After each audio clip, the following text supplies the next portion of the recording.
So what about then the figure of the architect? You know, the kind of the subjectivity of the architect, the agency of the architect as a cultural practitioner, as a cultural agent.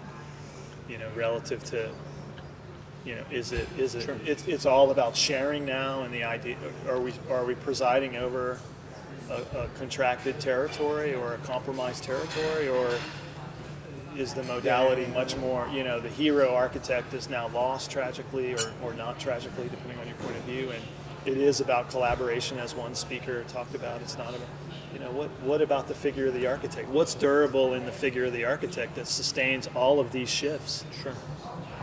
Is it propensity for crisis? Yeah. To locate crisis and I would ask the architects. The people who least build. I don't know, like on one hand, I think that, yes, models are more collaborative, architects are not so narrowly defined, that there is the death of the author sort of happening, but Sure. the media still wants the kind of creative genius of the architect, you know, whenever we do collaborations with multiple groups, like if it's us plus someone plus someone, and we put everyone in that credit line, the media wants to Say put it. one person. Totally. I Say don't it. know why, but they want to yeah. say one person, or at least one office. They don't want to do 3 offices or 5 offices, and ideally they want to name that, you know. Yeah. Principal And in we all- charge. Yeah, and we all know, like, design the is, vision. you cannot as one individual produce Right. architecture anymore. It's not possible, you know. What's your take on that? The figure of the architect plotted against the kind of wave of conference thematics and constant shifts and recalibrations of the discipline. Do you see it as constant over time more there? Or Well, again, what is that figure, right? I mean, are you the composer or are you the conductor? You know, what hat are you wearing, right? And to the case in point, I mean, I had a border crossing interview a number of years ago, and it was a GSA project. And so I took a lighting designer, because these are 24/7 issues. Safety is an issue, all these things. I took a graphic designer, right? Because talk about communication coming across the Mexican border, I mean, the clarity, the fearsomeness of this. And I brought a sustainability expert and myself. And I didn't even make shortlists because they didn't know why I didn't just come by myself. Who were these other people? interesting. You know, and so what I'm trying to do is, at one level, I'm always trying to, I believe that if you show you're truly collaborative and you show the quality of the people that you brought around you and the kind of authenticity of the conversation you're having, that the client would really be assured with confidence that you will listen, they will become part of your collaboration, and yet it totally messes up their thing because there is this preconception maybe of the old model of the master builder, the guy, that person, that figurehead, right? And it always baffles me, you know, that they want the simple.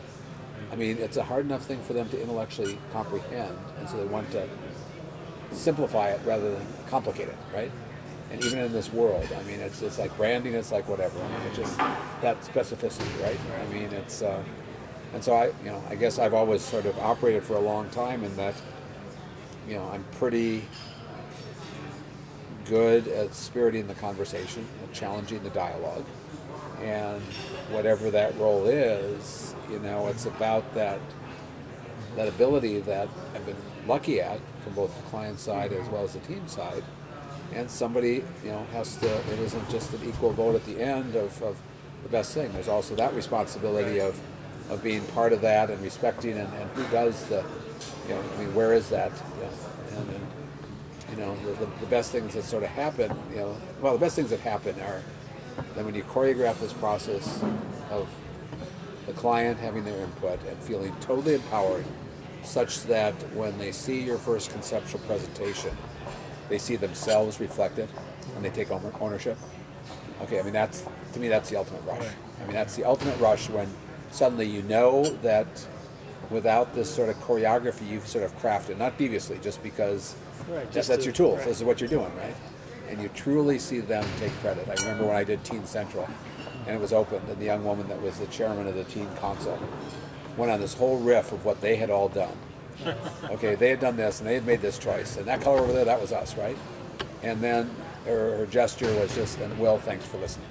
I mean, that was like the best. I mean, that was like the friggin' best, right? I mean, that, you know, and so I started because... But I think what's interesting about the conversation is that in the end, I do think the architect has to have the critical capacity to know how to not only steer, but when it's good, when it's not, when to abandon it, when to, you know, like how to move the design process productively forward. And move his team and his client and the whole surrounding to sort of common purpose that then asks for these other things, that you're open enough to the possibility that you don't want to hear. I mean, because sometimes you don't want to hear it, right? And yet, how do you react to that when it gets there? Right? So, John, I mean, that's the architect's view in a sense, but as a disciplinarian, you know, what's the longer view then of the plight of the figure of the architect as a cultural agent in the face of thematic after thematic after thematic? Well, I mean, I'm trained as an architect. I identify as an architect and have a lot of belief in the field and its capacities. And so, you know, I think there's one way you look at it where the architect has suffered, as Michigan was mentioned before, delaminations from his professional responsibility over the last 150 years, and that's a sort of tale of woe.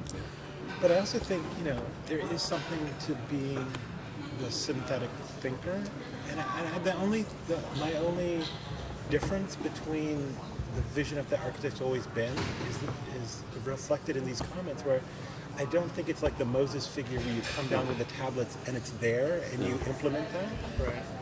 But I do think there's still room for genius. I think there's room for talent. I think there's room for higher levels of thought. And I just think now the model that takes is not staying up at night and doing the drawing that you bring to the drawing room and implement it. It's now taking this, taking that, taking your own thought, and seeing the opportunities as they exist, and making it into the thing. I mean, more like the sort of auteur model of the director, who takes a lot of intelligences and melds them together. Now, we talk about Tarantino, and we should, but there's lots of people that support that, and I think that's sort of where the architect still has power. Architect as astonishing producer.